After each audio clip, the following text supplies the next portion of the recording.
because you have been called a senior minister. Excuse me. Eh? Hey, hiyo ni tamu.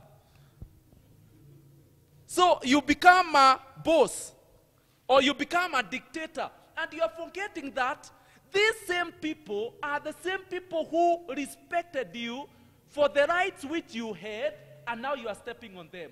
And we say, kindly take care of the people down there. Because the same stairs you used to move up, you may require them when you are coming down. Yeah? Ricky John, tunaelewana hiyo? At this level, people follow because they fear consequences. So you are writing actually rules and regulations up to 10, like the 10 commandments. People have to come and the tone is actually abusing. The tone itself is very abusing. So people follow you because they fear the consequences. Utawaambia utalead your worship tena, maana umechelewa. That's why they follow. Not because they respect you or you influence them. No. A nation which is ruled by rules is a nation without leaders. Because there's something called social control theory. Social control theory states this, that if you have invested in people, they won't be fearful to disappoint you. Do you get that? So if I have done something good to you, I have been so good to you, you will feel bad to disappoint me. True? That is a leader. That I have been so good to people in leadership that when they are failing me, they feel sorry for themselves, not for me. But a dictator is somebody who will put rules in order that people fear the consequences more than the person. You get the point? So a leader who has potential to grow, a leader with no fixed mindset, with a growth mindset, invests in people. And when you invest in people, it means, number one, they will not disappoint you.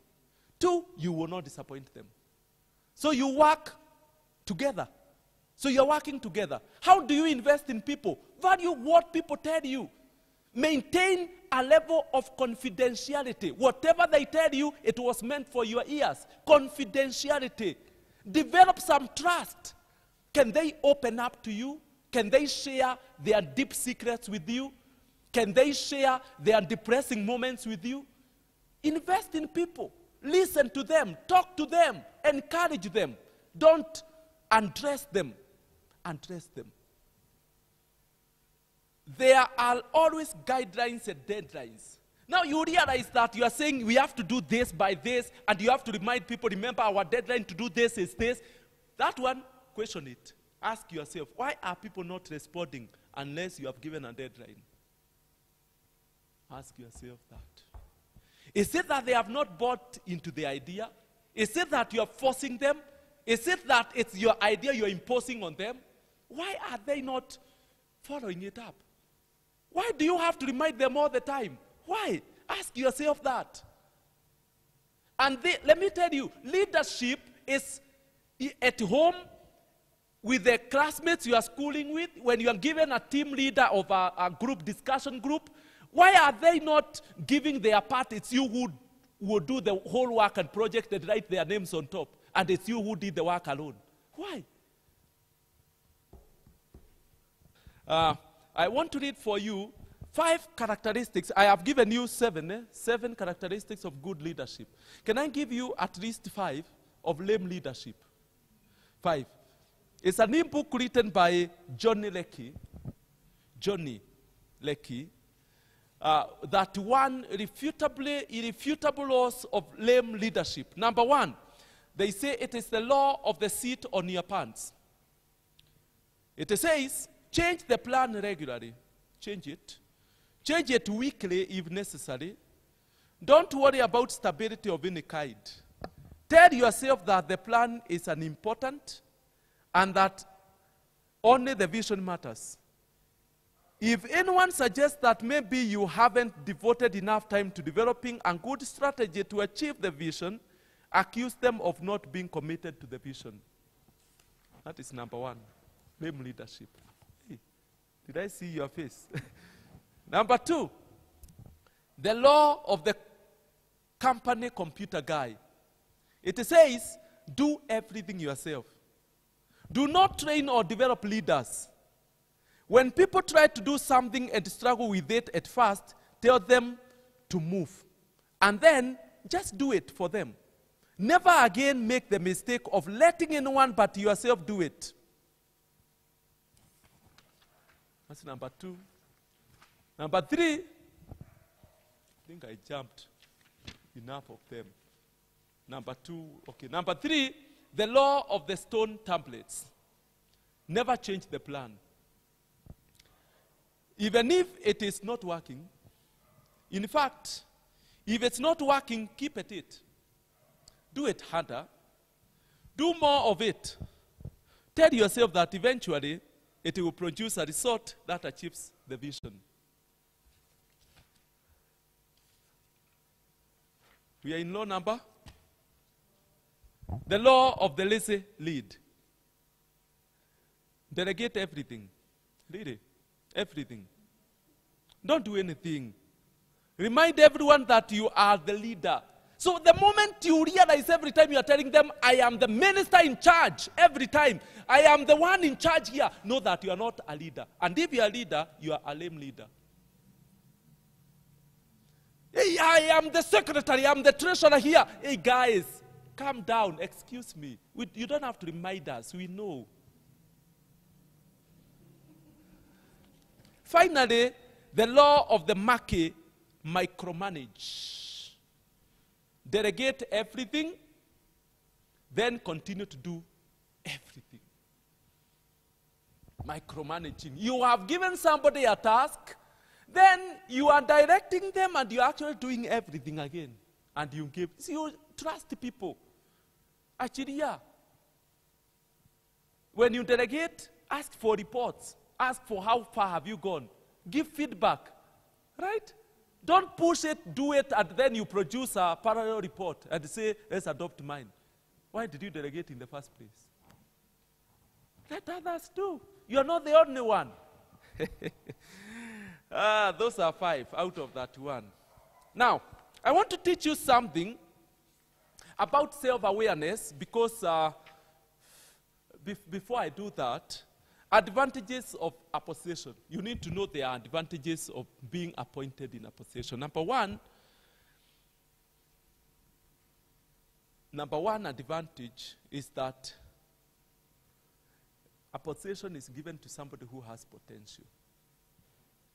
So it means if you have been given a position, it means you have the potential. So your great mandate is to prove you deserve the position. So the work you need to do in that position, anytime you're given a position, just prove that you deserve it. That's all. Because somebody saw potential, so you need to bring it out. Right? Number 2, leadership position means that authority is recognized. We never give positions to people without authority. So it means if you are appointed to a position, somebody has recognized there is authority in you. So you need to exercise it.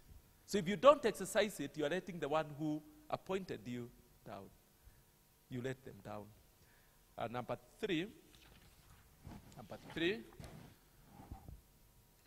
a position is an invitation to grow as a leader. It's an invitation to grow. So when you are appointed, it is the beginning point. We need to see change. It is an invitation for growth. There's something I have heard that I have seen in life when people talk about arrival syndrome. Have you ever heard of it? Arrival syndrome. Arrival syndrome is tumefika. I've reached. When you are given a position and you think that is the end, that is your end. When you think the position is the highest place you can be, that is the end of you as a leader. Because a leader, I said earlier, if you don't grow, change will reject you. And finally, number 4, a leadership position allows potential leaders to shape and define their leadership. Shape and define their leadership. Remember, when we give you a post, for example, I like using this, the chairman, the youth chairman, who is here, and he has apologized, he's not here, he's caught up. When he's given that, the position is defined, but the holder of that office is not defined. Do you know you can never define human potential? But you can say, this is your mandate. So, the position is defined, but the one who is appointed can never be defined. We say, you stretch as far as you can. So it's you to stretch, develop yourself, show us who you are. Now, there's something I want to demonstrate on a Johari widow. Actually, it's all about what you know about yourself and what others know about. You can see there, the bold and the dramatic eye makeup really accentuates the model's eye. What's to accentuate? From the context, from that context. It brings out. Can you speak that again, Ete? Actually, the way you are putting it, it brings out. It brings it out. So it brings it out. It brings it out. It highlights. So it does not make the eye. Makeup is not the person. Makeup highlights the qualities you have. So we don't say we don't say you have painted makeup. We say you have worn makeup. Because the dress is not good because it's made well. It is good because of your body. That's why we don't say your dress looks good in you. We say you are smart. It's part of you. It is you who is making the dress good. So accentuate is a verb.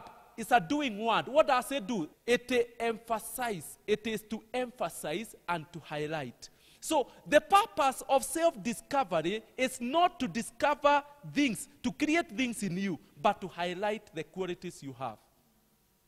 So we want to see whether we can do an exercise which can make you highlight the strengths you have as a person, as a leader. Highlight. Not creating. We are not creating.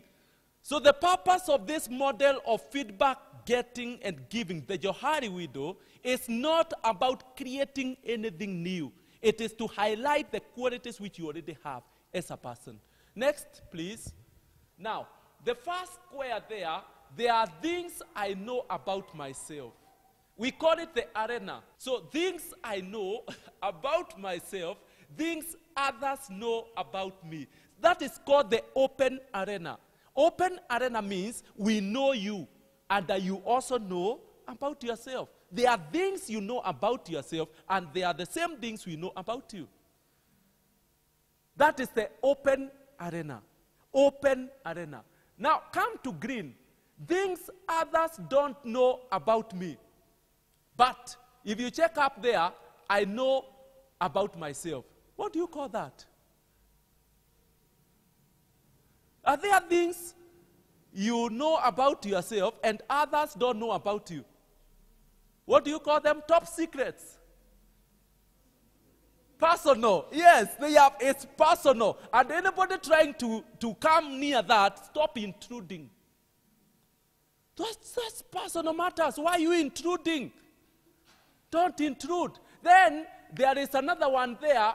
Things I don't know about myself, but there are things others know about me. It is called the blight spot. The blight spot. People know, but myself I don't know. For example, When you see somebody proposing you to be a leader, they have seen some leadership skills in you, but you say, no, I've never led that, I can't. They have seen it, but you yourself, you're saying no. Others say, now, things others don't know, and I also don't know, we call it what? Unknown arena. It's unknown. Now, just move to the next slide. You see, what needs to change in us is that we need to increase the open arena. The open arena can be increased by reducing the blind spot. Blind spot, we said, is things people know about me, but I don't know. So you can get that through feedback. People can tell you, imagine you are a good listener. Imagine you can be a good leader. Then you reflect it on yourself and say, yeah, I had not discovered that. You see, feedback, not criticism. Feedback. So people need to, leaders lead with their ears, not with their eyes. Because eyes see lip service. You will display what you want me to see. Right? But when I can hear you complaining, your displeasure, your discomfort, I can hear. Then that is called feedback. So, if you get that feedback, and leaders take feedback positively, when people criticize you, they don't hate you. It's not that they disrespect you. Take it positively. Try to improve. When you do that, your blind spot reduces. Now, the open area, the arena, open arena increases. You increase, you also, there's the part of hidden arena, the part which was hidden also. What you said is personal. There's something we call self-disclosure. You open up to people. Now, look at that. If a new member joins here, if we have a new member here, Johari Widow model for a new team member, a new member comes here, that's how their Johari Widow will look like. Just move it up a bit, yes, it will look like that. A very small, open, free area. Why? Because it's a new member, we don't know him a lot or her a lot. But the hidden area is too huge. And the known area is also equally huge. And then the blind area is very small. Right? Because we don't know much about them. But move to the next slide. See what happens to a member who is an old member like Jonathan here. Now, the open, free area becomes bigger. The hidden area is equally big, but it needs to be reduced by self. You see now that when it comes through your choice. It's your choice. The friends you have made here, you can openly talk to them. But now this one, I know there is a danger here. The people you disclose to, self-disclosure. If you disclose too easily, number one, people can take advantage of you. And number two, there is a danger of a romantic relationship. Early romantic relationship, if you over self-disclose.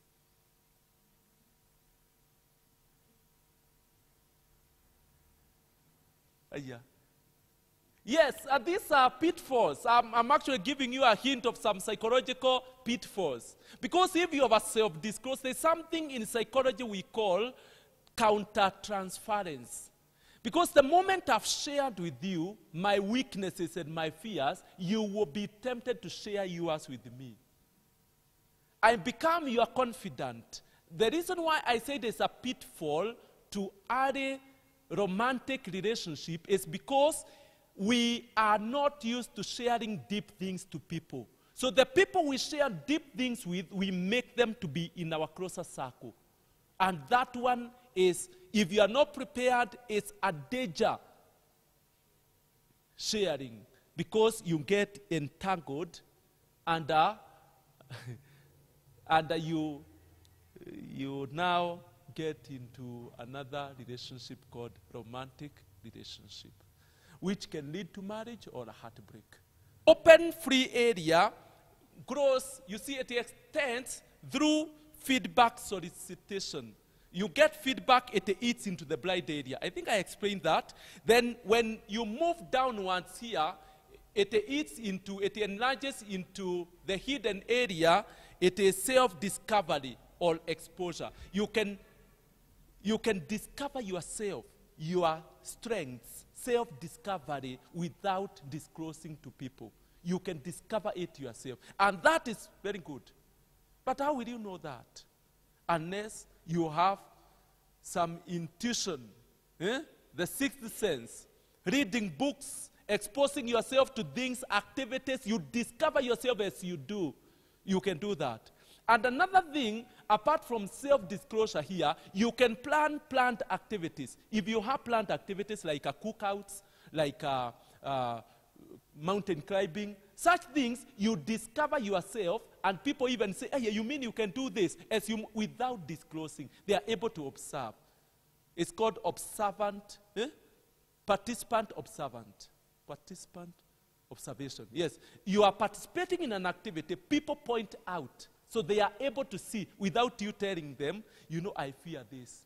You'll see a snake and jump, and people will know, we are now Gopanga.